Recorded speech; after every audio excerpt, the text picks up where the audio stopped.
આ એક નવો મંત્ર આપને લાગશે. જ્યારે યુગ બદલાય છે અને એક નવી ચેતના જ્યારે પૃથ્વી પર ઉતરી આવે છે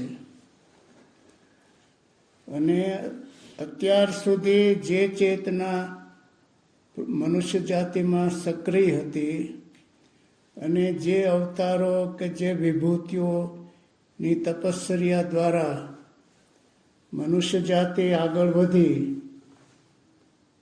પણ યુગે યુગે અમુક હદ સુધી મનુષ્ય જાતિ આગળ પહોંચે છે, પછી સ્થગિત થઈ જાય છે અને રૂટીન પછી પરંપરાઓ ઊભી થાય છે અને એમાં મનુષ્ય જાતિ અટવાઈ જતી હોય છે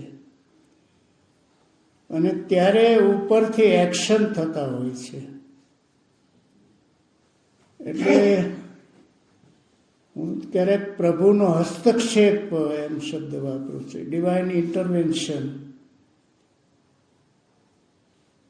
એટલે જ્યારે યુગ બદલાય છે ત્યારે મંત્રો પણ બદલાઈ જતા હોય છે.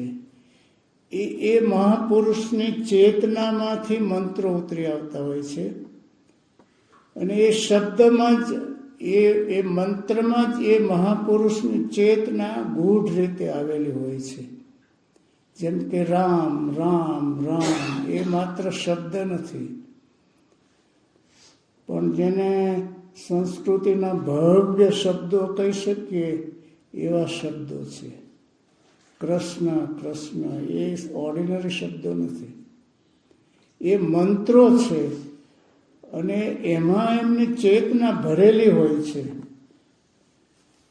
શ્રી અરવિંદ આશ્રમમાં માતાજી આ જે છે એમને દર્શન દેવા જ્યારે બેસાડ્યા ત્યારે આ માતાજીની શક્તિ શું છે, શું આ તમારા શિષ્યા છે, એવા અનેક પ્રશ્નો ઊભા થયા. કારણ કે શ્રી અરવિંદ તો ગુરુ જેવા લાગતા હતા. આપણી જે પરંપરાઓ છે, ગુરુના અંગેના ખ્યાલો છે, પણ માતાજી તો યુરોપમાંથી આવેલા અને ગોલ્ડન સુંદર કપડાં પહેરતા, અસાધારણ સુંદર હતા. તો એ માતાજી કોણ છે એના અંગે પ્રશ્નો ઊભા થયા. એટલે કપાલી શાસ્ત્રીએ શ્રી અરવિંદને પ્રશ્નો પૂછ્યા.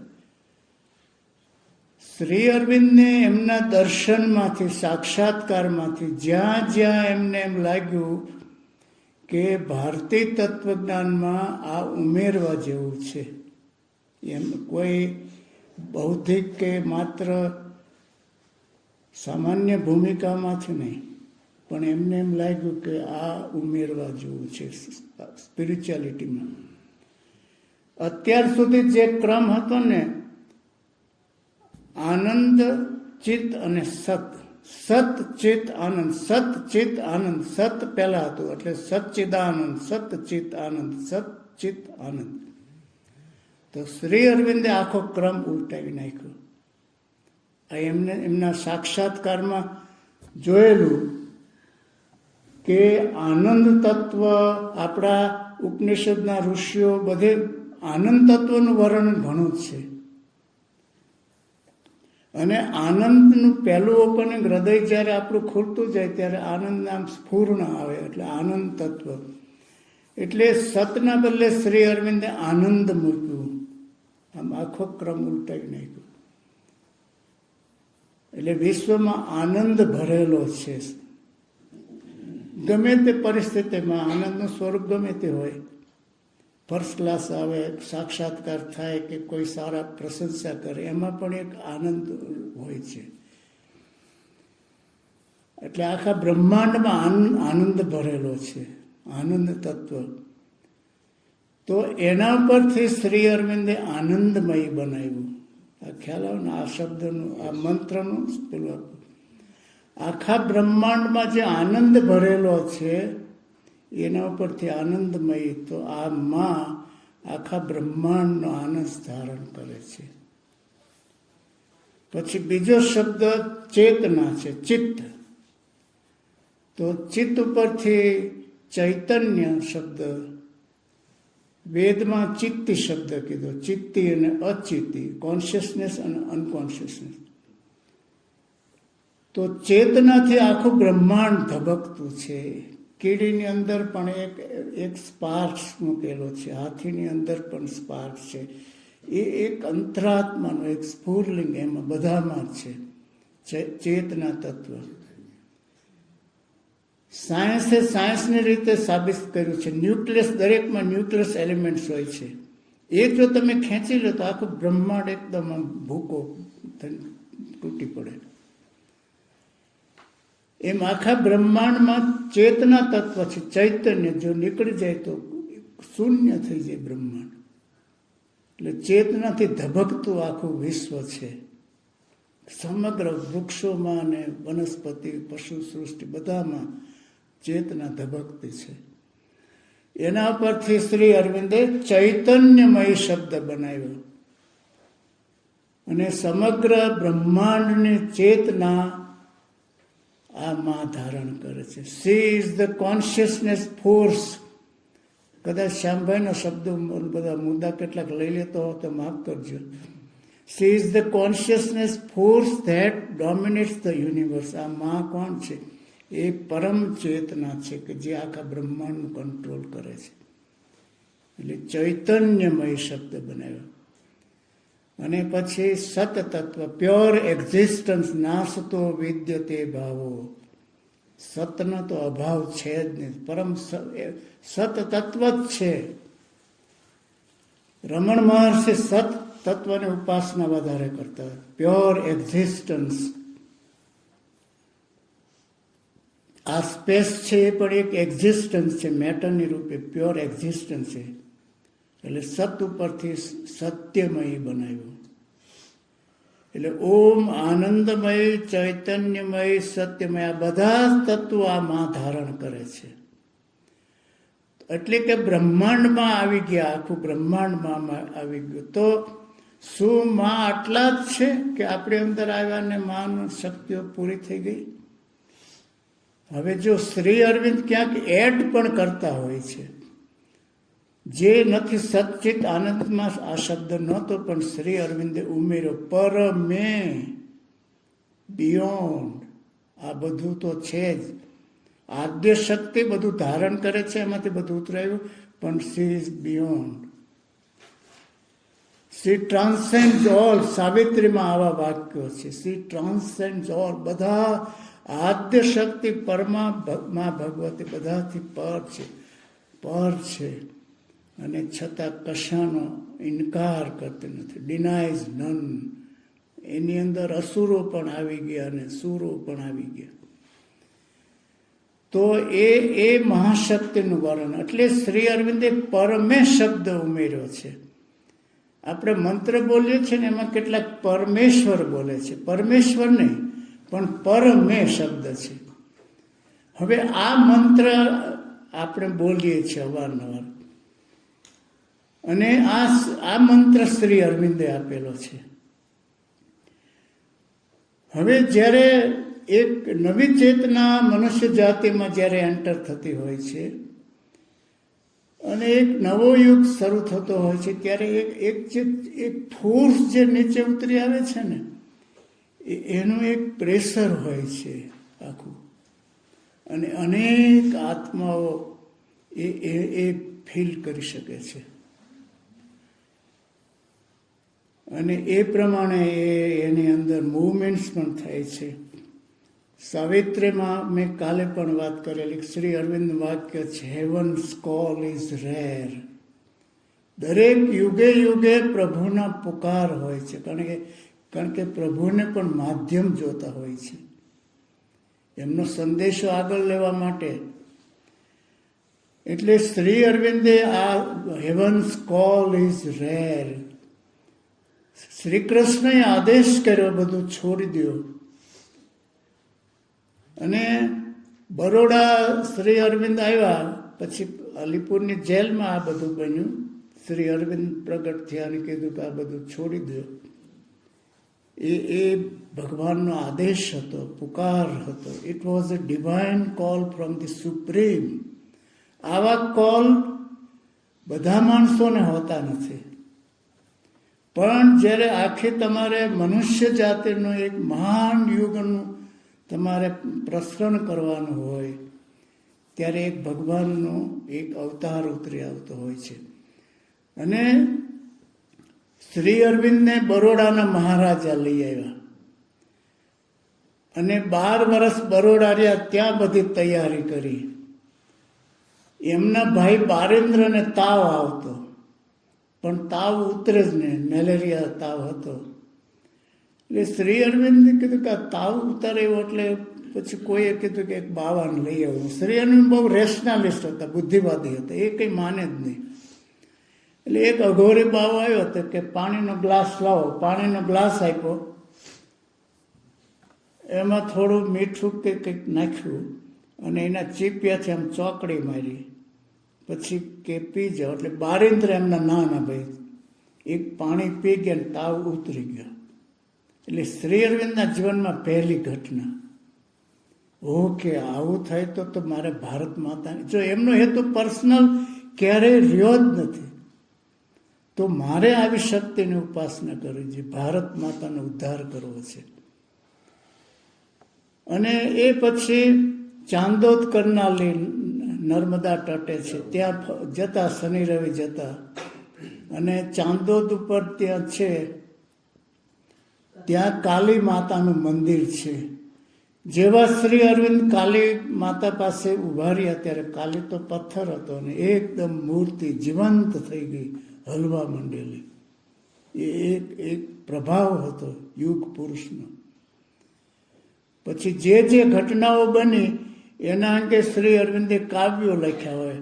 એટલે આ મહાકાલી, જીવંત મહાકાલી અંગે એમને કાવ્ય લખ્યું, ધ ગોડેસ કાલી, એ કાવ્ય લખ્યું. અને પછી એમના એક મિત્રને કીધું કોઈ એક યોગીને લઈ આવો ને મને ધ્યાન અંગે મારે જાણવું છે. કંઈ જ એમને ખબર નહીં આના અંગે. એટલે મહારાષ્ટ્રના એક લેલે યોગી હતા, લેલેને લઈ આવ્યા. એ જમાનામાં લેલે જાણીતા હતા. હવે લેલેએ શ્રી અરવિંદને એમ કીધું કે તમારે, શ્રી અરવિંદ પૂછ્યું મારે શું કરવાનું? તો કે વિચારો જે આવે છે ને આપણા પોતાના હોતા નથી, બાહ્ય વિશ્વમાંથી વિચારો બધા આવે છે. અને એ વિચારો આવે ને આપણે અંદર લઈ લઈએ છીએ ને આપણી સાથે જોડી દઈએ છીએ ને આપણા વિચારો સમજીએ છીએ. પણ તમારે તટસ્થ રહેવાનું, વિચારોને પસાર થઈ જવા દેવાના, આટલી જ સૂચના આપેલી એમને. અને તમારે અહીંયા એકાગ્રતા કરવાની બસ. 3 દિવસ ધ્યાન કર્યું. પછી શ્રી અરવિંદે યોગી લેલેને એમ કહ્યું કે મને તો અહીંયા ધ્યાન કરું છું, અહીંયા ઉર્ધ્વ લોક આને કહે છે, હાયર વર્લ્ડ. આપણું આ જગત છે માઇન્ડ, ફિલોસોફીના અમુક શબ્દો તમે જાણી લો તો બહુ ઇઝી હોય છે. ઉર્ધ્વ, હાયર વર્લ્ડ એ આપણું પોતાનું ચેતનાનું ઉપરનું સ્તર, એને ઉર્ધ્વ લોક કહે. તો કે મને ઉર્ધ્વ લોકમાંથી આવા દર્શન થાય છે, બધી જેવા જે દેવ દેવીઓ કે એવા બધા દર્શન થાય છે. આ 3 દિવસના ધ્યાન પછી અને મારા હૃદયમાં એક અવાજ પ્રગટ થયો છે. ખ્યાલ આવ્યો ને? એ શ્રી અરવિંદે યોગી લેલેને રિપોર્ટ આપ્યો. તો ગુરુ હોય ને પોતાની મર્યાદાઓ પણ શિષ્ય પાસે પ્રગટ કરે ને અદ્ભુત ગુરુ કહેવાય. પણ શિષ્ય તરફ કંઈ હોય નહીં, ભવ્યતા બતાવે, એમની ભવ્યતા અને પેલાને ખોટી રીતે આકર્ષે. તો યોગી લેલે એમ કીધું કે હવે હું તમારો ગુરુ નહીં. મનુષ્ય જાતિમાંથી કોઈ પણ તમારો ગુરુ થઈ શકશે નહીં. પણ તમારા હૃદયમાં જે આ સ્ફૂર્ણ જે અવાજ પ્રગટ થયો છે એ અવાજ તમને દોરશે. આ બરોડાના વર્ષોની આ માત્ર સ્પિરિચ્યુઅલ બાબતની વાત કરી છે. બરોડાના મહારાજાએ એકવાર ઓર્ડર કર્યો, બધા સેક્રેટરી બધા ઓફિસ રવિવારે હાજર રહેવાનું. શ્રી અરવિંદ ન ગયા. બધા કે અરે તમારે મુશ્કેલી થશે. તો કે જે થાય એ. મહારાજાને કીધું નો સર, રવિવાર તો અમારો રાઈટ છે, અમારો હોલિડે છે. પછી મહારાજા સ્વીકાર્યું કે ના, શ્રી અરવિંદ બરાબર છે, અને બધાને પછી રવિવારે હાજર નહીં રહેવાનું કોઈ. રવિવાર એટલે રવિવાર. એકવાર પગાર અટકાવેલો પ્રિન્સિપાલે શ્રી અરવિંદનો, કારણ કે એ પછી ધ્યાનસ્થ વધારે રહેતા અને કોલેજ ઓછા જાય, પણ વિદ્યાર્થીઓ એમને ઘેર આવે અને એમને બધું એમનો અભ્યાસક્રમ પૂરો કરાવી દેતા. મહારાજાને ખબર પડી કે શ્રી અરવિંદનો પગાર અટકાયો છે. તો કે મહારાજાને ખબર છે કે આ કોણ છે, કે નહીં, પ્રિન્સિપાલને ખબર છે આ કોણ છે, એનો પગાર અટકાય, પગાર આપી દે, એમને પગાર નહીં અટકાવે. પછી મહારાજા અને શ્રી અરવિંદ સવારમાં મોર્નિંગ વોક ઉપર જાય, ઘોડે સવારીમાં. અને સયાજીરાવને એક ગામડાની બાએ છાણનો હુંડલો માથે ચડાવવાનું કીધું. આ મારા માથે મૂકી દો ને. એટલે મહારાજા નીચે ઉતર્યા જ તે, અને સુંડલો જે હતો છાણનો એ માથે મુકાયો ઉચકીને. અને શ્રી અરવિંદ સામે મહારાજાએ જોયું. એટલે આમ ગૌરવથી, જો હું કેવો નમ્ર છું, કે જે રીતે કે મહારાજા છતાંય મેં એક સામાન્ય બાઈ ને માથે ભાર મુકાયો. એટલે શ્રી અરવિંદ સહેજ હસ્યા. એટલે મહારાજાને એક ખ્યાલ કંઈક મહાન પ્રતિભાવાન માણસ છે, એટલે આમના કોઈ પણ એક્શન જેસ્ચર્સ એનો અર્થ હોવો જોઈએ.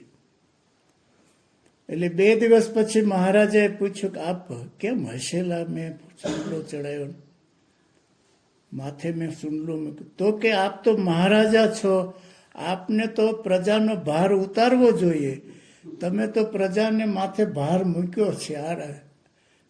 શ્રી અરવિંદે આમ કીધું તો મહારાજે ચોંકી ગયા, બરાબર છે.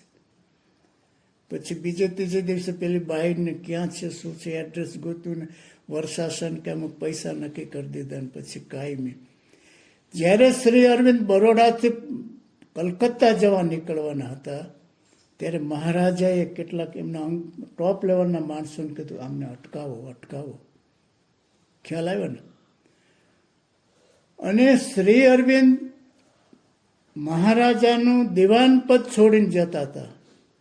એટલે કે પ્રાઇમ મિનિસ્ટર એ જમાનામાં એ છોડીને જતા હતા. ક્યાં જતા હતા? ભારત માતાનો પુકાર થયો આઝાદીની લડતમાં. યુવાનો બંગાળના વંદે માતરમ કરતા હતા, અને ત્યાં શ્રી અરવિંદ ચાલ્યા ગયા.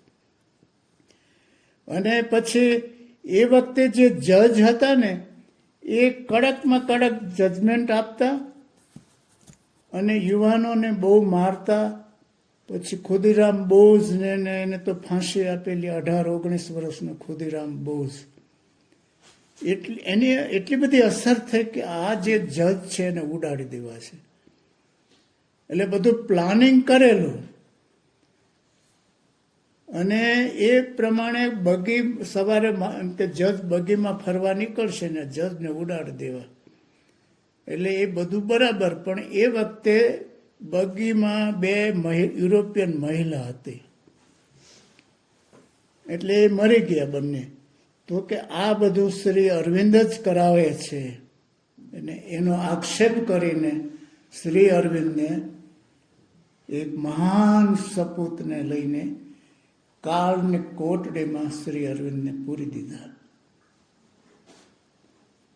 શ્રી અરવિંદે વર્ણન કર્યું છે જેલનું, કે જો હાથ લંબાવું તો 2 બાજુ દિવાલોએ મારા હાથ અડી જાય, અને પગને માથું આમ કરું તો પેલી 2 દિવાલો, એટલા રૂમમાં, નાના એવા રૂમમાં એક પાણીનું ડબલું, એક ટોયલેટ માટે બીજું ડબલું મૂકી ગયું, ધગધગતી ગરમીમાં. એટલે પહેલા દિવસ જે શ્રી અરવિંદને આંચકો લાગેલો, એમના આખા વ્યક્તિત્વને, એમાંથી એક પુકાર ઉઠતો હોય છે. કોઈ વેદનાની એક સ્થિતિ આવે ને, એક ભયંકર સ્થિતિ આવે ને, ત્યાં રિયલ પુકાર ઉઠતો હોય છે. અને એમાંથી શ્રી અરવિંદે મને કેમ અહીં લાવ્યા, મને કેમ અહીં લાવ્યા, મને કેમ અહીં લાવ્યા, આટલો જ પુકાર અને શ્રી કૃષ્ણ હાજર થયા. આપણે પુકાર કરીએ છીએ ને બધા બહુ દુન્યવી હોય છે કે મને ફર્સ્ટ ક્લાસ આપી દો, આમ કરો ને આમ કરો. અને શ્રી અરવિંદને 4 દિવસે તો નાહવા માટે પાણી આપેલું. સાહેબ એ વખત જેલના નિયમો બધા હતા ને બહુ વિચિત્ર હતા આ બધા. અત્યારે તો બહુ જેલમાં તો મજા છે ઉઠાડે વાઘેલા સાહેબ. અત્યારે મેં અમારા એક મિત્ર ત્યાં હતા, મેં અરે કે ત્યાં તો જલસા છે, બહાર તો હેરાન ગતિ છે. 4 દિવસે પાણી આપ્યું શ્રી, અને કપડાં તો એટલા ગંદા ને જેલની ડાયરી, કાળા ગ્રહની કહાની આખું શ્રી. 1 વર્ષ બધા જેલમાં રહ્યા. પણ મારા ભાઈને કે મેં એક વખત પેરેડમાં હાજરી માટે બોલાવે બધાને, ત્યારે મારા ભાઈને બારેન્દ્રને દૂરથી જોયેલો. શ્રી અરવિંદને અલગ કરી નાખ્યા. 2 જણા હતા ને એમાં પછી સુપ્રિન્ટેન્ડન્ટ આવ્યા, કમિશનર કે જે હેડ હોય, અને શ્રી અરવિંદનો લેખ વાંચ્યો કે આ બેને સાથે રાખ્યા છે, આ માણસ તો ભયંકર છે. બ્રિટિશ સરકારને રિપોર્ટ આપ્યો લેખ શ્રી અરવિંદના વાંચીને કે આ માણસ જો જીવંત રહેશે થોડા વર્ષ તો બ્રિટિશ સરકારને ખતમ કરી નાખશે ઇન્ડિયામાંથી. એટલે આક્ષેપ કરીને શ્રી અરવિંદને ઉપર કેસ શરૂ થયો. પણ જ્યારે બધા જ સાધનો આપણા પૂરા થઈ જાય છે ત્યારે ભગવાનનું સાધન રહે છે. બધું તમે હૃદયથી હારી ગયા હોય કમ્પ્લીટલી, કોઈ આશાનું કિરણ ન હોય. શ્રી અરવિંદે સાવિત્રીમાં લખેલું છે કે તમારા હારેલા થાકેલા હૃદયમાં હજી ભગવાનની શક્તિઓ તો અકબંધ બેઠેલી છે. ઇન યોર ડિફીટેડ હાર્ટ્સ, આપણે આ સમજી લેવાનું છે. In your defeated hearts gods strength remains. તમારા હારેલા થાકેલા હૃદયમાં હજી ભગવાનની શક્તિઓ તો પડેલી જ છે. એ પુકાર થયો અને અવાજ ઉપરથી આવે. આ કાલે મેં વાત કરી છે. અને શ્રી અરવિંદે કીધું અવાજ જે હોય નીચે આવે. અને પછી તો શ્રી કૃષ્ણે કીધું કે બધું છોડીને તમે ચાલ્યા જાઓ. અને ભારતની આઝાદી માટે બીજા નેતાઓ આવી ગયા છે, અને તમારું ખાસ બીજું એક કામ છે. એ બીજું શું કામ છે? શ્રી કૃષ્ણ એમ કીધું કે ખાસ હેતુ માટે તમને મોકલવામાં આવ્યા છે. પછી જ્યારે શ્રી અરવિંદને બહુ જ પ્રશ્નો પૂછ્યા. એમાં એક દિલીપ કુમાર રોય હતા, મહાન સંગીતકાર, કૃષ્ણ ભક્તિના. અત્યારે પૂના એમનો આશ્રમ છે, હરે રામ હરે કૃષ્ણ આશ્રમ છે. દિલીપ કુમાર રોય મહાન યોગી હતા. અહીંયા અલમોડા પાસે એમનો આશ્રમ છે, યોગી કૃષ્ણ પ્રેમનો આશ્રમ છે, એમના શિષ્ય હતા. તો કૃષ્ણ પ્રેમે શ્રી અરવિંદને પૂછ્યું કે ગુરુદેવ, વેદના ઋષિઓ આવ્યા, ઉપનિષદના અનેક ઋષિઓ આવ્યા, આટલું બધું લખાણો, આટલા બધા સાક્ષાત્કારો થયા, રામ આવ્યા, અવતાર કૃષ્ણ આવ્યા, બુદ્ધ, મહાવીર, કથાઓ લખાણી, મહાભારત, રામાયણ. તો આપનું હવે વિશેષ શું કામ માટે તમે આવ્યા છો? જો શ્રી અરવિંદ આશ્રમમાં કંઈ આમ ગુરુને બધું જ પૂછવાનું, કંઈ રહસ્ય નહીં રાખવાનું કે ગુરુને આ પૂછી શકાય કે ન પૂછી શકાય. વેદના ઋષિઓને જે શિષ્યોએ પ્રશ્ન પૂછ્યા એક પરંપરા હતી. ઉપનિષદના ઋષિઓએ જે પ્રશ્ન પૂછ્યા, ઋષિઓને જે શિષ્યોએ પ્રશ્ન પૂછ્યા, એમાં ઉપનિષદ આખા બધા આવ્યા. અને ભગવદ્ ગીતામાં અર્જુને પ્રશ્ન ન પૂછ્યા હોત તો આખી મનુષ્ય જાતિની પ્રકૃતિ ઢંકાયેલી રહેલી હોત. અર્જુને પ્રશ્ન પૂછ્યા અને સામે જવાબ આપનાર કોણ હતા? અવતાર શ્રી કૃષ્ણ હતા. એટલે શ્રી અરવિંદે ગીતાનું અર્થઘટન જે લખ્યું છે એમાં કીધું છે અર્જુન છે મનુષ્ય જાતિનો ઉત્તમમાં ઉત્તમ પ્રતિનિધિ હતો, અને શ્રી કૃષ્ણ એક સાક્ષાત્કાર પામેલા ગુરુ હતા. એટલે આખું ભગવદ્ ગીતાનું અર્થઘટન એમને આ મુદ્દા ઉપર કરેલું છે. એમને કોઈ બૌદ્ધિક સ્તરમાં કે વિચારોના સ્તરમાં ભગવદ્ ગીતાનું અર્થઘટન કર્યું જ નથી. સાક્ષાત્કાર કૃષ્ણની અવસ્થાએ પહોંચ્યા પછી તો એટલે શ્રી કૃષ્ણએ એમ કીધું કે પછી અરવિંદને દિલીપ કુમારે આ પ્રશ્ન પૂછ્યો ત્યારે 37માં એટલે કે 1910માં ગયા પોંડિચેરી અને 37માં પ્રશ્ન પૂછેલો, ગુરુદેવ આપ કોણ છો, આપ શા માટે આવ્યા છો, આ બધું શા માટે રૂમમાં હું સર્વોદય સર્કલમાં ગાંધી આશ્રમમાં ને વિનોબા ભાવેને બહુ જ મળતો, ત્યાં એવું બધા એમ કે શ્રી અરવિંદ આવા મહાન પ્રતિભાશાળી રૂમમાં બેઠા રહ્યા, એવો ખ્યાલ છે. શ્રી અરવિંદને અમને દિલીપ કુમારને પછી શ્રી અરવિંદે આ જવાબ આપ્યો, એક જ લીટીમાં એમનો પરિચય આપી દીધો કે I am sent from the supreme, I am sent from the above. મને સર્વોચ્ચ સત્યલોકમાંથી મોકલવામાં આવ્યો છે. શા માટે મોકલવામાં આવ્યો છે એ બધું એમના તત્વજ્ઞાનમાં પછી ઉતર્યું, એમની સાધનામાં ઉતરેલું. એમાં આપ એવું નહીં સમજતા કે અગાઉના અવતારો નાના હતા ને કૃષ્ણ નાના થઈ ગયા અને શ્રી અરવિંદ મોટા થઈ ગયા ને એવું, એમાં આ તો એક સ્પિરિચ્યુઆલિટી છે, વારસાગત સ્પિરિચ્યુઆલિટી. ગ્રાન્ડફાધરથી ગ્રાન્ડસન જો આગળ વધે, એમના ખંભા ઉપર ચડે એટલે વધારે ગોળાકારમાં જોઈ શકે. શ્રી કૃષ્ણના આધાર લઈને શ્રી અરવિંદ આગળ વધે તો કે I am sent from the above. મનુષ્ય જાતિની સાધનામાંથી અત્યાર સુધીની પ્રકૃતિનો ઇનકાર કરી દીધેલો છે. જગત મિથ્યા, વેદાંતનો આધાર લઈને અત્યારે બધા ચાલે છે. વેદાંત વેદાંત વેદાંત. હું કોઈ સંપ્રદાયની ટીકા ટિપ્પણ નહીં સમજતા, કોઈ હોય તો માફ કરજો, પણ આ તો એક વ્યાપક દ્રષ્ટિએ તમને ખ્યાલ આવે. સ્વામિનારાયણ સંપ્રદાયનું જે વચનામૃત છે એમાં એમ છે કે આપણા 5 દુશ્મનો, એમાં વેદાંતિ આપણો એક દુશ્મની. કારણ કે વેદાંત પ્રમાણે અત્યારે બધું અર્થઘટન ચાલ્યા કરે, એટલે પ્રકૃતિનો ઇનકાર કરી દીધો. આખું મિથ્યા છે, મિથ્યા છે, મિથ્યા છે. એટલે કૃષ્ણને જ આ શ્રી અરવિંદે એક વાક્યમાં એમનો પરિચય આપેલો છે.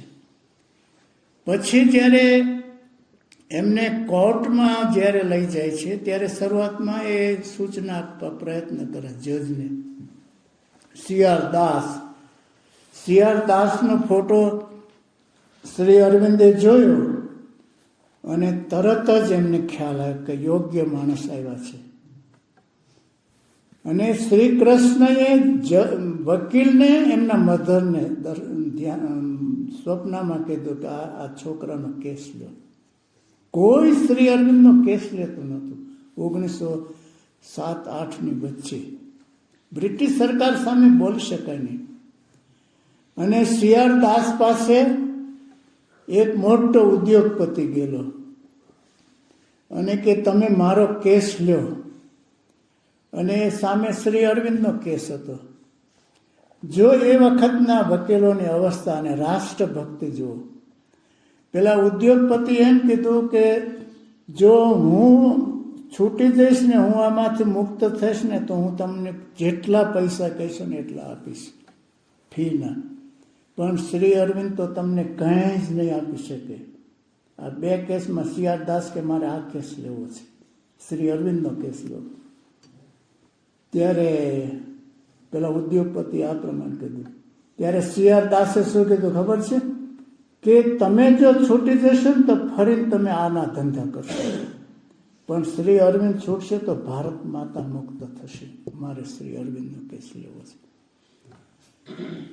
અને જ્યારે શ્રી અરવિંદ કંઈક સૂચના આપવાનો પ્રયત્ન કરે ને ત્યારે શ્રી કૃષ્ણ એમ કે હું બધું સંભાળીશ. એ અલીપુરની જેલમાં જ્યાં કેસ ચાલે ને ત્યાં 2006માં અમે ગયેલા. ગુજરાતમાંથી 80 શ્રી અરવિંદના ભક્તો ગયેલા.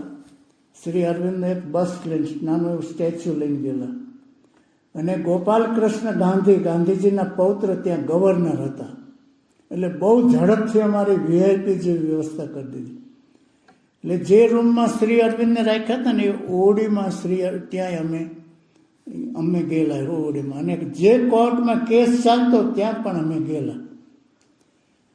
અને કોર્ટના રૂમમાં એક પિંજરું હતું મોટું. એ પિંજરું અત્યારે ત્યાં છે.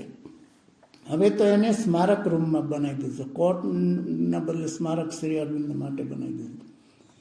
તો 21મા નંબરે ખૂણામાં ઉપર શ્રી અરવિંદ બેસે અને 20 એમના કોલેજિયન બધા બેઠા હોય અને ધમ પછાડા કર્યા કરે બધા. એ દેકારા ને એમાં એક કોઈ વચ્ચે સરકારનો સાક્ષી થયેલો ને તો આ બધા યુવાનો ગુસ્સે થઈ ગયેલા. ને એમાંથી પછી કંઈક કર્યું ને એનું એકનું ગોસ્વામી હતા એને મારી નાખ્યું રિવોલ્વરથી.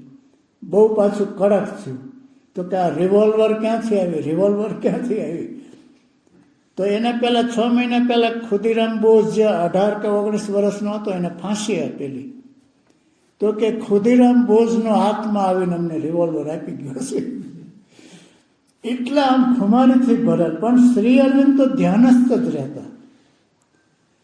અને પછી સર્વ વાસુદેવમય એ અવસ્થા આવી ગઈ. વાસુદેવ રૂપમ ઇદમ સર્વમ. આ વિશ્વ જેને કૃષ્ણમય લાગે. વાસુદેવ એટલે આમના પિતાનું નામ વાસુદેવ છે ને એક બીજા પણ વાસુદેવ એટલે એક પરમ શક્તિને વાસુદેવ. એ વાસુદેવમય આ ઇદમ વિશ્વ, આ વિશ્વને કૃષ્ણ સ્વરૂપ માને એ ઉત્તમ યોગી છે. એ અવસ્થા એમની યોગ સાધનામાં ગયા પહેલા આવી ગયેલી. એટલે બધું કૃષ્ણમય લાગે. બારી એક નાની હતી, બારીમાંથી જોઈએ તો કૃષ્ણમય લાગે. પછી કોર્ટમાં લઈ જાય તો કેદીઓ બધા, જેલમાંથી કેદીઓ પેરેડમાં બહાર કાઢે, બધામાં કૃષ્ણ બધું લાગે. વૃક્ષોમાં, કુન્યોમાં, દારૂડિયાઓમાં, જુગારામાં સર્વત્ર કૃષ્ણમય. વાસુદેવમ સર્વમ ઇતિ સ મહાત્મા દુર્લભ. જેને આખું બ્રહ્માંડ વાસુદેવમય લાગે એ મહાત્મા અદ્ભુત હોય છે. એ અવસ્થા ત્યાં આવી ગયેલી. અને પછી શ્રીયારદાસ દલીલો કરતા, બધું થોડું સંક્ષિપ્ત કરતી જાઉં છું. તો એમાં જજ જે હતા ને બીચક્રોફ્ટ, એ શ્રી અરવિંદ સાથે ICSના બેચમાં ઇંગ્લેન્ડમાં હતા. અને શ્રી અરવિંદનો નંબર આગળ હતો અને પહેલા નંબર પછી હતો. આ ઘટના બનેલી છે. શ્રી અરવિંદ કે મારે ICS છેલ્લે ઘોડે સવારે ન ગયા, ભલે મને ફેલ કરી દે, મારે બ્રિટિશ સરકારની સર્વિસ કરવી નથી. એમના મોટા ભાઈને તો ગુસ્સે થયા કે આટલી મુશ્કેલીમાં ઇંગ્લેન્ડમાં રહીએ છીએ ને આવો એક મહાન ડિગ્રી તમે જતી કરી. તો એની પહેલા શ્રી અરવિંદ હતા અને આ જજ પછી હતા. એ જજના સ્થાને એ બહુ દુઃખી હતા અને જાણતા હતા કે આ માણસ જે દેશમાં છે એ દેશની સ્વતંત્રતા માટે આ માણસ લડે છે.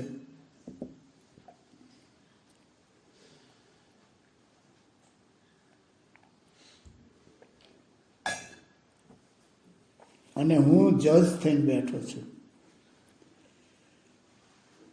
બધી દલીલો કર્યા પછી, કમ્પ્લીટ કેસ પૂરો થઈ ગયા પછી શ્રીયારદાસ જ્યારે છેલ્લી દલીલો કરતા ત્યારે જજ રડતા હતા. એમની આંખોમાંથી પાણી જતા હતા.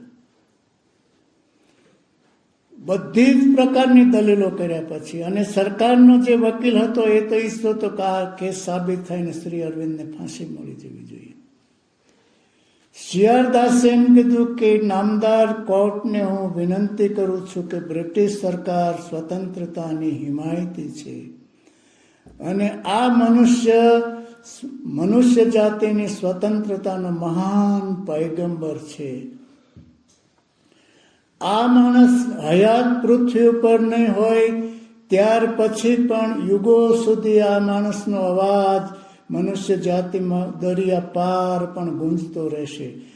આ મનુષ્ય સ્વતંત્રતાનો અને મહાન દેશની આઝાદી માટે લડે છે. માટે નામદાર કોર્ટને હું વિનંતી કરું છું કે આ માણસને મુક્ત કરી દો. એ તમે વાંચજો છેલ્લી જે એમને.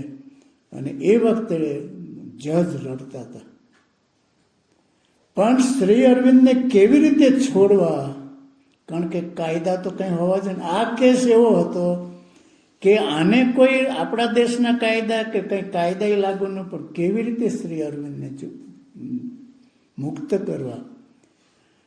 જ્યારે મનુષ્ય જાતિના વિકાસક્રમમાં એક એવું સ્ટેજ આવે કટોકટીનું, જ્યારે મનુષ્ય જાતિ લાચાર હોય ત્યારે ડિવાઇન ઇન્ટરવેન્શન થતો હોય છે.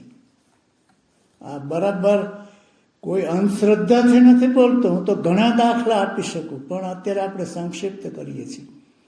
તો ભગવાનનો હસ્તક્ષેપ થયો. કેવી રીતે?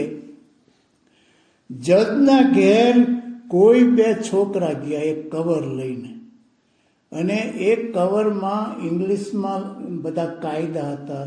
આ માણસને કેવી રીતે છોડી શકાય?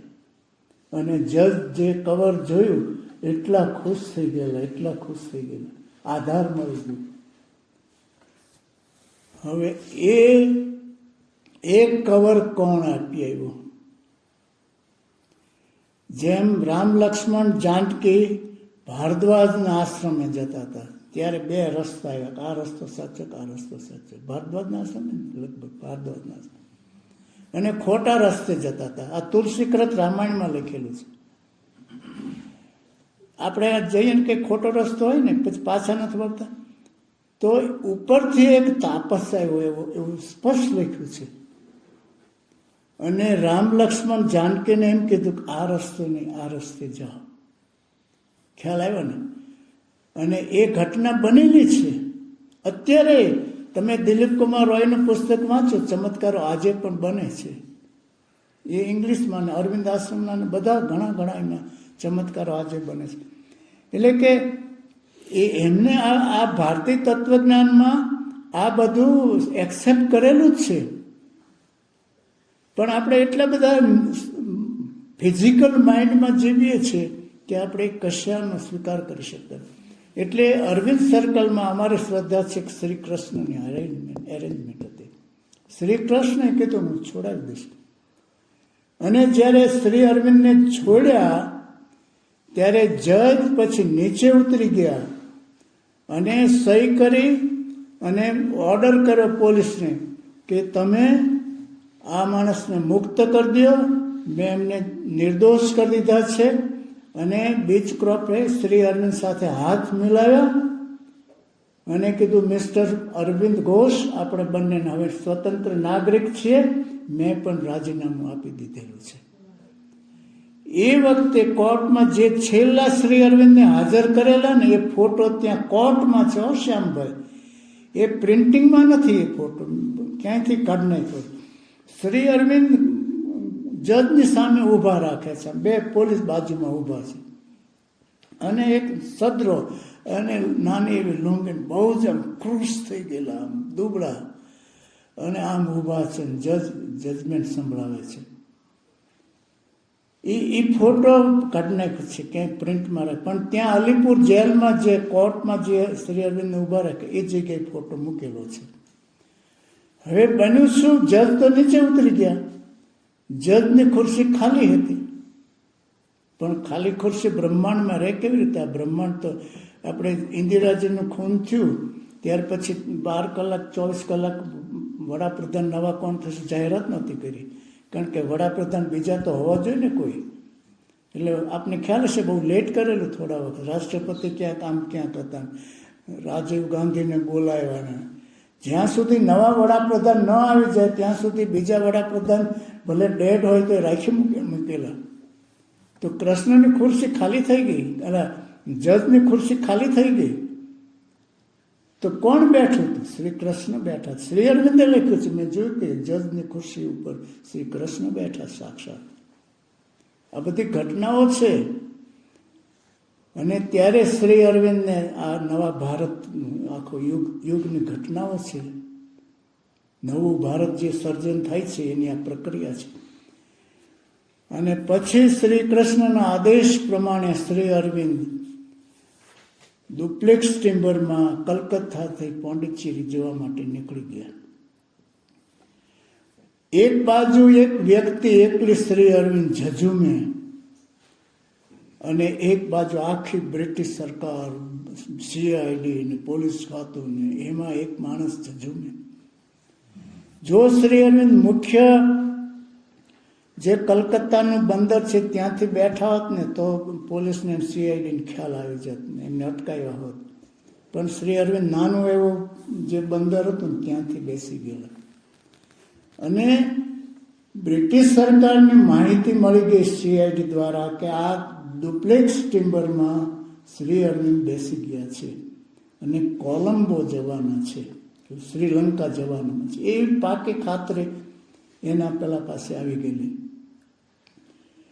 અને એમાં એક સરદાર અજીતસિંહ પણ હતા. આ બે વોન્ટેડ હતા. સરદાર અજીતસિંહ ભગતસિંહના કાકા હતા. ભગતસિંહ પોતેને પણ એમના વારસામાં જ રાષ્ટ્રભક્તિ હતી. આ બંનેને કોલંબો સ્ટીમર ઊભી રહીને તરત ઘેરી લે. એ કેબિનના જે નામ આપ્યા ને એ બધું બરાબર હતું. પણ મનુષ્યની જે પેલી હોય ને એમાં ભગવાન છે ને, ભગવદ્ ગીતામાં ભગવાનનું વર્ણન કરેલું છે કે ભગવાન કેવા કર્તુમ સમર્થ, આમ કરવામાં શક્તિશાળી, અવળું કરાવી દેવામાં શક્તિશાળી છે. આ બે સિવાય ત્રીજું કરવું હોય તો શક્તિશાળી છે. કર્તુમ સમર્થમ, અકર્તુમ સમર્થ, અન્યથા બીજું કરવા સમર્થ. એટલે બ્રિટિશ સરકારની પછી આખી સ્ટીમરને ઘેરી લીધી કોલંબો. બે કેબિન ખાલી હતી. પણ શ્રી અરવિંદ પોંડિચેરી ઉતરી ગયા. ભગવાનની યોજના જુદી હોય છે. અને ત્યાં પછી બધાએ સુબ્રહ્મણ્યમ ભારતીની હતા તો કે શ્રી અરવિંદનું ભવ્ય સ્વાગત કરીએ. તો શ્રી અરવિંદ કે નાના, હું તો બ્રિટિશ સરકારનો વોન્ટેડ છું અને અંધારામાં એક નાના રૂમમાં, ઉપરના 2 રૂમમાં એ દાખલ થઈ ગયા. અને બેંગાલથી 2 યુવાનો આવેલા એમને સાચવવા માટે. એક રૂમમાં શ્રી અરવિંદને રહેવાનું, પેલા રૂમમાં 2 યુવાનો રહે. હવે એને તો આખો દી ફાવે ને, લાઇટ નહીં કરવાનું, અંધારું કંઈ નાના દિવાય નહીં કરવાનું. એ બધા મૂંઝાય. અને પછી શ્રી અરવિંદ હતા એટલે ચલાવતા બધું. નીચેથી રાઈસ ને સંભાર, ક્યારેક મીઠું ને રાઈસ આવી જાય ને શ્રી અરવિંદને 6 મહિના રહ્યા એ રીતે. માત્ર સવારે નાવા ધોવા, મોર્નિંગ ડ્યુટીઝ માટે શ્રી અરવિંદ નીચે આવતા, એ પણ બંધ કરી દીધું. 1840માં 1857ના બળવા પહેલા ત્રિચિનાપલ્લીમાં એક બ્રાહ્મણ કુટુંબ હતું. તો એના જે કુટુંબના કુલગુરુ હતા એ ઘણા પ્રસિદ્ધ હતા એ જમાનામાં. નેગાઈ જપતા, મંત્ર જાપ કરતા, અને એક વરસાદ થાય તો વરસાદ પડે, એટલા પ્રસિદ્ધ. અને એ જ્યારે શરીર છોડતા હતા ત્યારે આ લોકો એમના કુટુંબીઓએ કીધું કે આપના જેવા શરીર છોડે છે તો હવે અમને કોણ આગળ લઈ જશે? આપના જેવા ભવ્ય ગુરુ ક્યાં મળશે અમને? 1840માં એમને કીધું, આજથી 70 વર્ષ પછી એક મનુષ્ય આવશે અને એ તમારા ગુરુ થશે. એટલે કે બીજી પેઢી, ત્રીજી પેઢી આવશે. પછી એમને પૂછ્યું કે એમને ઓળખવા કેવી રીતે? તો કે 3 લક્ષણ હશે ને એ લક્ષણ જો આવે તો તમારે સમજવું કે મેં કીધું તું એક પુરુષ હવે આવ્યા છે. અને એ 3 જે લક્ષણો એમને આપ્યા, એ 3 લક્ષણો જેમ આપ્યા એમાં એમને એમ કીધું કે ઉત્તર ભારતમાંથી દક્ષિણ ભારતમાં આ માણસ આવશે. ખ્યાલ આવ્યો ને? આ પહેલું લક્ષણ, ઉત્તર ભારતમાંથી દક્ષિણ ભારતમાં આવશે. પછી બીજું લક્ષણ, આ માણસે સ્વેચ્છાએ એની પત્નીનો ત્યાગ કર્યો હશે. અને ત્રીજું લક્ષણ, આ માણસને કોઈ આશરો આપશે નહીં, ઘેર ઘેર ભટકવું પડશે. આવો માણસ આવશે. શ્રી અરવિંદ કલકત્તા જવા માટે નીકળ્યા ને એ પહેલાં ચંદ્રનગર ફ્રેન્ચ કોલોની છે, પણ કલકત્તાથી થોડું નજીક છે. એટલે શરૂઆતમાં શ્રી અરવિંદ ત્યાં વયા ગયા અને એક મજમુદાર કરીને પ્રોફેસર હતા, તો એના ઘેર શ્રી અરવિંદને લઈ ગયા. એટલે કીધું કે એક માણસને લાવો, તો કે લાવો વાંધો નહીં. આ લોકો શ્રી અરવિંદને લઈને ગયા. તો એ તો પ્રોફેસર, અરે કે આ શ્રી અરવિંદ મારા ઘેર ને, આ માણસ મારા ઘેર ને, અત્યારે ને અત્યારે નહીં, મારા ઘેર ને, બ્રિટિશ સરકાર તો આમની સામે પડી છે, મારું ઘર છિન્ન ભિન્ન થઈ જાય, આ માણસને અત્યારે ને અત્યારે લઈ જાઓ. ખ્યાલ આવ્યો ને શ્રી અરવિંદની હાજરીમાં એક દિવસે નહીં મારા ઘેર ભટકવું પડશે આશરા માટે. તો પછી એ લોકો એમ કીધું પણ હવે અત્યારે અમારે ક્યાં લઈ જવા, તો કે એક રાત રહેવા દો અહીંયા. અને એમનો મોટો બંગલો હતો ને, એમ ખૂણા ઉપર આઉટર હાઉસ છે ને ચોકીદાર માટે, એક ઓડી તાળું ખોલી દીધું, એક ખાટલો છીંદરીવાળો નાખી દીધો, સાફે ને ચાંચડ માકડ ને શ્રી અરવિંદને તો કે એક રાત અહીંયા રાખો અને ત્યાં રહેવા દો. તમે જુઓ એક અવતારોની સ્થિતિ કેવી થઈ છે, જુઓ તમે. શ્રી કૃષ્ણને એક પારધીએ બાણથી મારી નાખ્યો. તમે સોક્રેટિસની સ્થિતિ જુઓ. શ્રી અરવિંદને એમાં એક રાત રહેવું પડ્યું. અને સ્થિત પ્રજ્ઞ હોય ને, ભગવદ્ ગીતામાં બીજા અધ્યાયમાં સ્થિત પ્રજ્ઞ કોને કહેવાય ને એની ભાષા શું છે, સ્થિત પ્રજ્ઞ કેમ વર્તન કરે, કેવો વ્યવહાર, આ સ્થિત પ્રજ્ઞ. ગાંધીવાદીઓ બધા સ્થિત પ્રજ્ઞના લક્ષણોનું રટણ કર્યા. સ્થિત પ્રજ્ઞ છે કા ભાષા, આ બધું.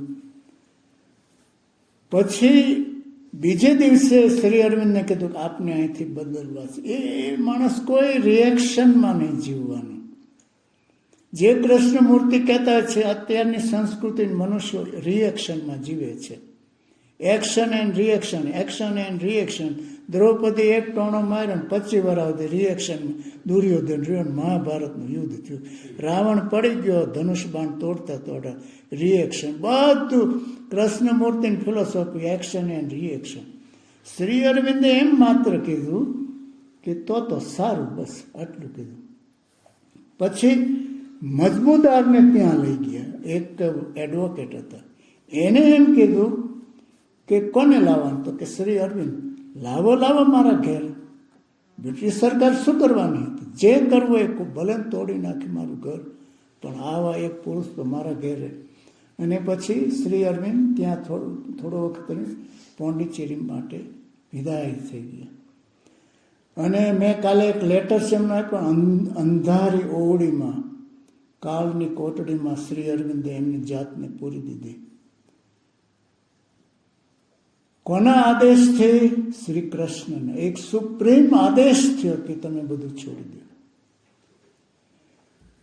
આપ મનમાં બરાબર ખ્યાલ રાખજો, શ્રી અરવિંદ સિદ્ધ થવા ગયા નહોતા, ગુરુ થવા ગયા નહોતા, પ્રોપર્ટી ઊભી કરી આશ્રમો બાંધવા, શિષ્યો ઊભા કરવા શ્રી અરવિંદ ગયા જ નહોતા. બરાબર આપ આવ્યા છો ને, અમારા શ્રોતાઓ બહુ સિલેક્ટેડ હોય, થોડા જ હોય છે.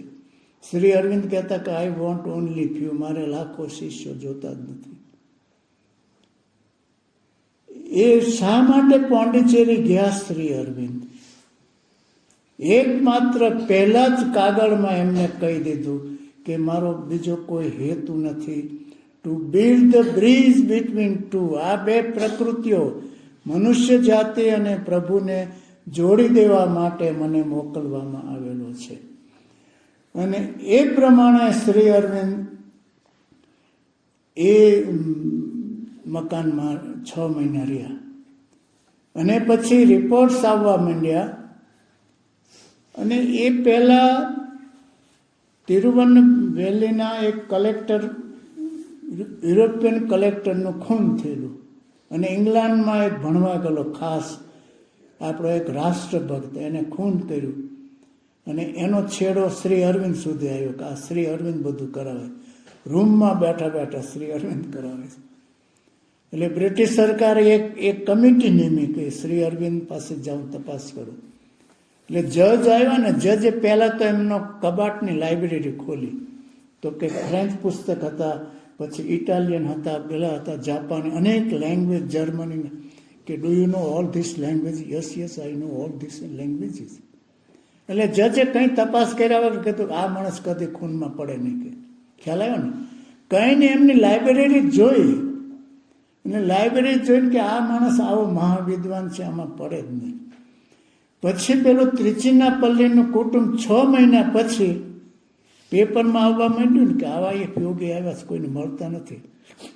અને પછી સુબ્રમણ્યમ ભારતી દ્વારા બહુ ટ્રાય કરીને પછી એમને મુલાકાત આપી. એટલે 2000 રૂપિયા 1910માં આપ્યા એમને, શ્રી અરવિંદને. એટલે મકાન પાછું બદલ્યું, એ મકાનમાં બીજા મકાનમાં. એવા 7 મકાનો શ્રી અરવિંદે બદલ્યા છે.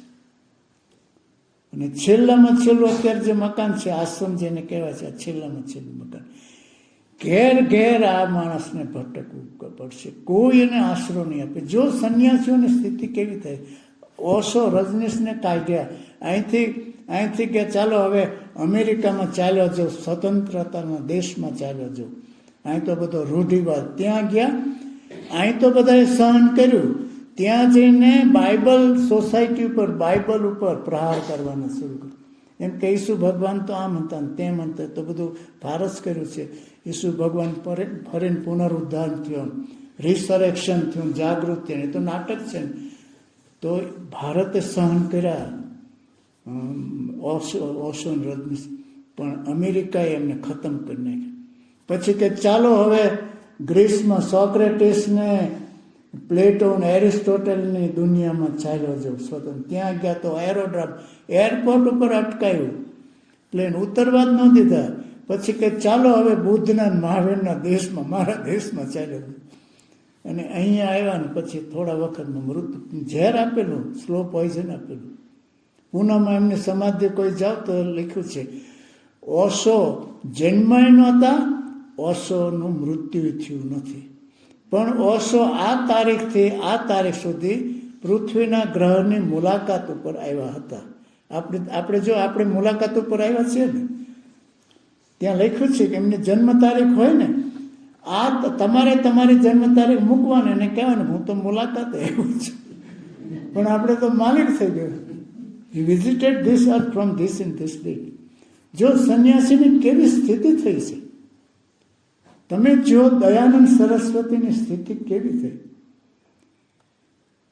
એને જ્યારે ઝેર, અને છતાંય આપણા મહાપુરુષોએ કેવું વર્તન કર્યું છે.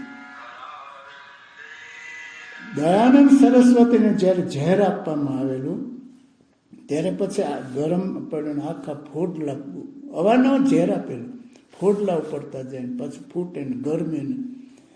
પછી ઉદયપુરના મહારાજાએ એમને કીધું, જોધપુરથી પછી ઉદયપુરથી આબુ અંબાજી શિફ્ટ કરવાના હતા, પણ એમના રસોઈયાને ફોડ્યો. એ દયાનંદને ખબર હતી ભયંકર ઝેર આપ્યું. એને 15 રૂપિયા આપ્યા કે તું આ છોડીને ચાલ્યો જા, તેને મારી નાખશે. તમે જો ભારતના યોગીઓની એ અવસ્થા જો, એક દુશ્મનને કહે તું અહીંથી નીકળી જાય. દયાનંદ સરસ્વતી એટલું માત્ર બોલેલા, તે હિન્દુ ધર્મને બહુ નુકસાન કર્યું છે. પછી મહારાજાને એમને આબુ, એમ કે દયાનંદ સરસ્વતીને આપણે આબુ ઠંડુ વાતાવરણ છે ત્યાં પહોંચાડી દઈએ. એટલે મહારાજાને પાદરમાં સ્વામીજીને વલોટાવા આવ્યા અને બગીમાં બેઠા હતા સ્વામીજી. આખા શરીરે ફોડલા ભયંકર બળતરા થાય. અને મહારાજા ગળગળા થઈ ગયા કે સ્વામીજી, ફવાકાળ તો બધું થતું હોય છે, પણ મારા રાજ્યને કલંક લાગી ગયું કે એક સંન્યાસીને આવી સ્થિતિ થઈ. એ સ્થિતિમાં દયાનંદ શું કહે છે, મહારાજા મનમાં નહીં રાખતા, આ તો બધું ભગવાનની યોજના પ્રમાણે થતું છે. જુઓ તમે ભારતીય સંસ્કૃતિ ક્યાં ક્યાં પહોંચે, એ કેટલી હાઈટ ઉપર ગયા છે. અને એ પ્રમાણે જ્યારે આવી ઘટનાઓ બનતી હોય છે ત્યારે આ બધી, એટલે શ્રી અરવિંદને જેલમાં પૂરી દીધા અને બધી ઘટનાઓને, ઓશોને પછી આ સ્થિતિ થઈને શ્રી અરવિંદને ઘેર ઘેર ભટકવું પડ્યું. આપણા અવતારોને સંન્યાસીઓ કંઈ સુખી નથી થયા. હું ટીકા નથી કરતો, પણ અત્યારના ગુરુઓ તમે જોજો, એટલી જાહોદલાલી ઊભી થઈ ગઈ, એટલી જાહોદલાલી. પણ એ તમે જોજો, એ બધા તમે જુઓ તો એ સુખની સૈયા ઉપર હતા જ નહીં. એ પ્રચંડ તપશ્ચર્યા માટેના એક વિલ પાવરથી તમારો સંકલ્પ કેટલો ઊંચો છે એ પ્રમાણે તમારો વિકાસ થાય. શ્રી અરવિંદનો પહેલેથી સંકલ્પ હતો કે કાં તો પૃથ્વી પર ભગવાનને ઉતારી લાવવું, કાં તો ખતમ થઈ જવું. કાર્યમ સાધ્યામે વા દેહમ પાત્યામી, કાં તો આમ થાય અથવા હું ખતમ થઈ જાઉં. દિલીપ કુમાર રોયે પૂછેલું, ગુરુદેવ આ શક્ય બનશે કે નહીં? તો શ્રી અરવિંદ કે મારે અને ભગવાનની વચ્ચેનો સવાલ છે, મને એટલા માટે મોકલવામાં આવ્યો છે કે એટલું જ મારે જોવાનું. તો કે મનુષ્ય જાતિને શું સંદેશો આપવો છે? તો કે મનુષ્ય જાતિને કહેજો ને જે કરતા હોય એ કરે, જે કરતા હોય ડેલી જે ખટબટ પટબટ જે કરવું હોય કરો, એ તો મારો ને ભગવાન વચ્ચેનો. આટલી પૂર્ણ શ્રદ્ધાથી બોલેલા, એકમાત્ર શ્રી કૃષ્ણ જે શ્રદ્ધાથી બોલેલા 5000 વર્ષ પહેલા, ત્યાર પછી યુગો પછી એક મહાપુરુષ આવ્યા શ્રદ્ધાથી બોલેલા, પરમ શ્રદ્ધાથી બોલેલા. તમે એમના એક એક વાક્ય જ ગોખી નાખશો ને તોય તમારો પ્રચંડ હૃદય તમારું આમ તૂટી જશે, એમાંથી પ્રકાશના ફુવારા છૂટવા માંડશે. એક એક મંત્ર તમે લેશો ને. જેમ કે હું કોલેજમાં હતો, અમારી કોલેજ તો ગામડામાં હતી ગાંધીવા, પણ અમારા પ્રિન્સિપાલ અદ્ભુત માણસ હતા, ભગવા વગરના ઋષિ હતા, ડોલરરાય માકડ હતા, પછી વાઇસ ચાન્સલર થયેલા, સંસ્કૃતના પ્રકાંડ પંડિત હતા. તો ત્યાં પોંડિચેરી મેગેઝિન આવતું, હું તો પ્રીમાં હતો, મેટ્રિક પાસ થઈને ગયેલો, તો વાંચ્યું શ્રી અરવિંદનું એક વાક્ય. ક્યારેક કોઈ ઘટનાઓ બનતી ને તમારે અકસ્માત નહીં લેવી, પણ એમાં ગૂઢ કુદરતના સંકેત હોય. એક જ વાક્ય કે જો હું સફળ થઈશ તો મનુષ્ય જાતિનું પ્રારબ્ધ બદલાઈ જશે, અને જો હું નિષ્ફળ જઈશ, ખ્યાલ આવ્યો ને, બે અવસ્થા, તો નહીં જાણે લાખો વર્ષ સુધી મનુષ્ય જાતિ આમ નામ ઘૂમતી રહેશે, અને કોણ ક્યારે અવતાર આવશે એ ખબર નહીં. જો હું સફળ થઈશ તો મનુષ્ય જાતિનું પ્રારબ્ધ બદલાઈ જશે, અને જો હું નિષ્ફળ જઈશ તો લાખો વર્ષ સુધી આમ હોડી સમુદ્રમાં આમ મોજું આવે, હોડી આમ જાય ને આમથી આમ મોજું આવે, આમથી એ બધા અવિદ્યાના મોજાઓ છે. બધા આપણી વૃત્તિઓ અને આસક્તિઓના મોજાઓમાં આપણે અથડાઈ ગયા છીએ. અને એક નવા યુગનું ઉદ્ઘાટન થવા માટે શ્રી અરવિંદ પોંડિચેરીના એક આશ્રમમાં એકાંતમાં બેસી ગયા. હવે આપણે રિશેષ પાડીએ છીએ. એક બીજું મહાન પાત્ર શ્રી મા પણ છે, અને આપણા ત્રીજા દિવસે આપણે પિક્ચર બતાવવાના છે. માતાજી શ્રી અરવિંદ ઓરિજિનલ પિક્ચર આશ્રમના છે, ડોક્યુમેન્ટરી છે. એટલે મા કોણ છે એનો પણ આપને થોડો ખ્યાલ આવે. એટલે અમારા મિત્ર શ્યામભાઈ છે, ચાર્ટર્ડ એકાઉન્ટન્ટ છે, રાજકોટના છે, અને બહુ અભ્યાસુ છે, પોંડિચેરીના સંપર્કમાં છે. એ 11 વાગ્યાની આસપાસ 2 મિનિટ આગી પાછી એ માતાજી અંગે બોલશે, પછી અડધી કલાક હું વાત કરીશ. 12:15 આપણે પૂરું કરવાનું છે. અત્યારે ટી બ્રેક પાડીએ છીએ, 11ની આસપાસ આપણે આવી જવાનું. कि आज आप लोगों का टाउन डे है, टाउन जाने का है, तो वो बड़ा गाड़ी आता है, वो 1 वे लेके जाएगा, 500 रुपया लेता है, 8 लोग बैठ सकते हैं, शेयर कर लेंगे, फर्नीचर ड्राइवर के लिए.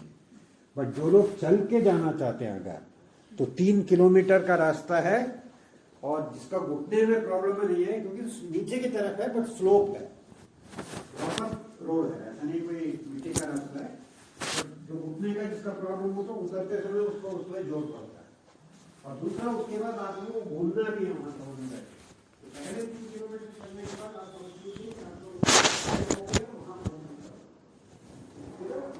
चल के आना चाहते हैं वो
હા ઓ રેકોર્ડિંગ ચાલુ છે. તો બે છે ને એક મારો છે ને એક તમારો છે મારો ત્યાં પડ્યો રહ્યો જોજો જો ઉલટું સુલટું નથી થતું ને